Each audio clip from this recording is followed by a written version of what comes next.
Wind City/Chanhassen has issued a wind chill warning, which is in effect from 9 p.m. this evening to noon Central Standard Time Wednesday. A winter weather advisory remains in effect until 6 p.m. Central Standard Time this evening. For the winter weather advisory, timing through 6 p.m. Gusty north to northwest winds will cause considerable blowing and drifting snow. After 9 p.m., wind chill values will drop to 35 to 45 degrees below zero and continue through noon on Wednesday.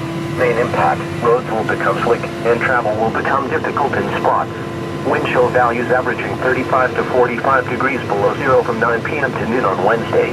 Other impacts, visibilities will be reduced to less than a mile at times, creating near whiteout conditions in open areas, especially south and west of the line from Canby, Redwood Falls to Albert Lea.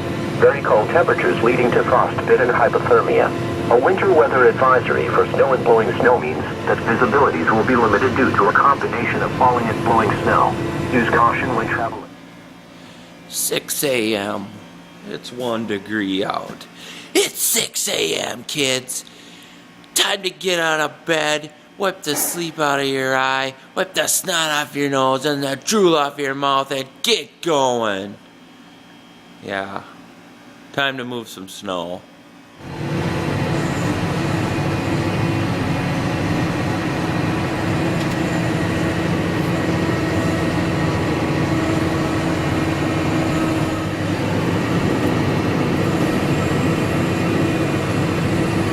Leading to frostbite and hypothermia.